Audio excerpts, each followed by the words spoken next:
আপনি কি জিমেল খুলতে পারেন? না পারলে এই ভিডিওটা আপনার জন্য। সো আপনি প্রতিদিন জিমেল বিক্রি করে আমাদের বট থেকে ইনকাম করতে পারেন। সো ডিসক্রিপশন বক্সে আমাদের বটের লিঙ্ক দেওয়া আছে, সো অবশ্যই ভিজিট করবেন। তো চলুন আজকে আমি আপনাদেরকে জিমেল খোলা শেখাই। সো গাইস, চলে আসলাম আমরা আমাদের ফোনে হোম স্ক্রিনে। সো কোনো কিছু শিখতে গেলে অবশ্যই ধৈর্য নিয়ে দেখতে হবে, নাহলে কিন্তু কিছু শিখতে পারবেন না, হুদাই শুধু সময় নষ্ট। তো আমি আমার যখন হোম স্ক্রিনে চলে আসলাম, এখান থেকে জিমেলে চলে যাব। জিমেল আইকনটা একটু দেখিয়ে দিই। এই যে জিমেল আইকন, তো এই জিমেল আইকনে সবাই চলে যাবেন। আমি আমার জিমেল আইকনে চলে যাব। তো যারা একদম নতুন জিমেল খুলতেই পারেন না, তাদের জন্য এই ভিডিওটা। সো জিমেল আইকনে যাওয়ার পর উপরে আমাদের জিমেল লোগো, মানে আমাদের ফোনে যে আগে যে জিমেল আছে তার লোগো আছে, ওই যে উপরের লোগোটা এখানে চাপ দিয়ে দিব। সো আমি সিম্পলি এখানে চাপ দিয়ে দিলাম। এখানে চাপ দেওয়ার পর এখানে দেখেন আমার অলরেডি আগে থেকে 2টা জিমেল আছে, যেগুলো আমার পার্সোনাল ইউজে কাজে লাগে, এবং কি 3টা জিমেল আছে, উপরে একটা লগইন আছে, নিচে 2টা। তো আমি এগুলো কোনোভাবেই কোনো কাজে লাগাবো না। সো নতুন একটা জিমেল খুলবো, খোলার জন্য অ্যাড অ্যাকাউন্টে চাপ দিয়ে দিব। তো আমি অ্যাড অ্যাকাউন্টে চাপ দিয়ে দিলাম।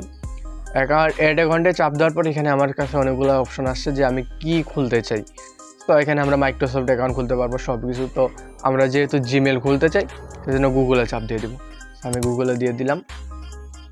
এবার গুগলে দেওয়ার পর এখানে আমার লক চেপে হয়তো এটা মনে হয় সেফটির জন্য একটু ব্লার করা থাকবে। তো আমি আমার স্ক্রিন লকটা দিয়ে দিব। তো এখান থেকে আমরা এখন যে কাজটি করব, এখানে ক্রিয়েট অ্যাকাউন্ট, তো আমি একটু মার্ক দিয়ে দেখাই দিই। এখানে ক্রিয়েট অ্যাকাউন্ট আছে, তো এখানে ক্রিয়েট অ্যাকাউন্টে আমরা চলে আসবো। সো ক্রিয়েট অ্যাকাউন্টে দিয়ে দিলাম। তারপর এখানে পার্সোনাল ইউজ, এখানে প্রথমে যে অপশনটা আছে পার্সোনাল ইউজ, তো পার্সোনাল ইউজে দিয়ে দিব। পার্সোনাল ইউজে দেওয়ার পর এখানে বলছে নাম দিতে।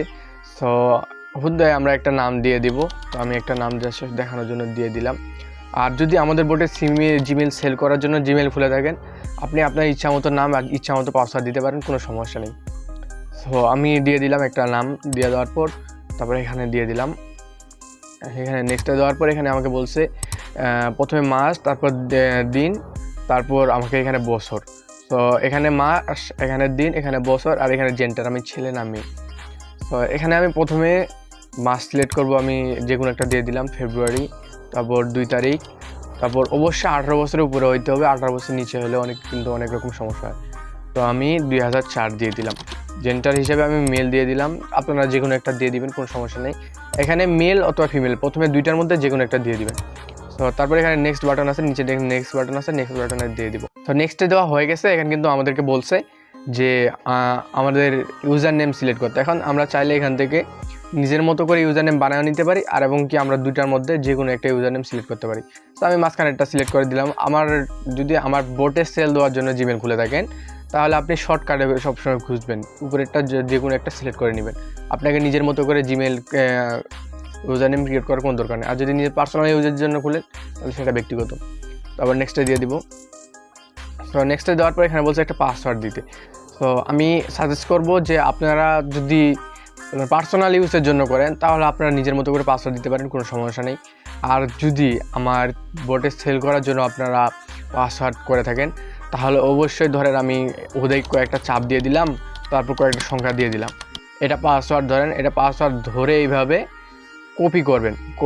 সাপোজ কপি করলাম, এখানে কপি করবেন। কপি করার পর এখানে যে টি আইকন, রেডমি কিবোর্ড ইউজ করে থাকলে টি আইকন থাকে, এবং কি যদি অন্যান্য কিবোর্ড করে থাকেন তাহলে কপিটিং অপশনটা থাকে। এই যে এখানে আমি দেখাই দিই, এই যে এটা এখানে গিয়ে এটা পিন করে রাখবেন সবসময় কিবোর্ডে। যদি স্বাভাবিক কেউ জানেন যে এটা পিন করে কীভাবে, আবার আনপিন করে কীভাবে, তাহলে তো ভালোই। আর না জানলে একটু কষ্ট করে দেখে নেবেন যে এখান থেকে পিন করে রাখলে প্রত্যেকটা জিমেলে একই পাসওয়ার্ড যদি ইউজ করেন, তাহলে পাসওয়ার্ড ভুল হওয়ার কোনো সম্ভাবনা বা চান্স থাকে না। তো যাই হোক, আমার কিন্তু এটা পাসওয়ার্ড না, আমি এরকম একটা পাসওয়ার্ড সবসময় সেভ করে রাখি, যে পাসওয়ার্ডটা হচ্ছে এটা। তো এখান থেকে আমরা নেক্সটে দিয়ে দিব। তো আমি নেক্সটে দিয়ে দিলাম।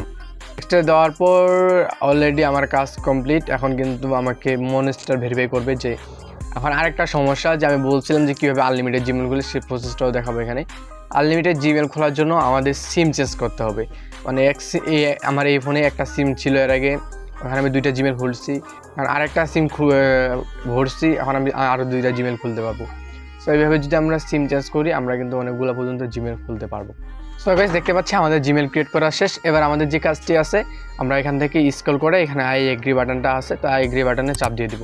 সো আমি আমার আই এগ্রি বাটনে চাপ দিয়ে দিচ্ছি। আমার কিন্তু জিমেল ক্রিয়েট করা একবারে অলরেডি কমপ্লিট। সো আমরা এখান থেকে বের হয়ে যাব।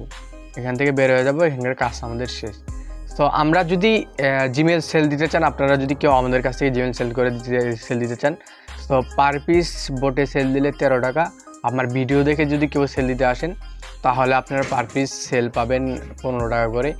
আর জিমেল সেল দেওয়ার জন্য আমার নেক্সট আরেকটা ভিডিও আছে যে কীভাবে আমার বোটে জিমেল সেল দিবেন, সেই ভিডিওটির লিঙ্ক আমার ডিসক্রিপশন বক্সে দেওয়া আছে। আর অবশ্যই আমার ডিসক্রিপশন বক্সে আমার টেলিগ্রাম চ্যানেলের লিঙ্ক দেওয়া আছে, সেখানে আমার বোটেরও লিঙ্ক দেওয়া আছে, আপনি সেখান থেকে আমার বোটের জিমেল সেল দিতে পারবেন, কোনো সমস্যা নেই।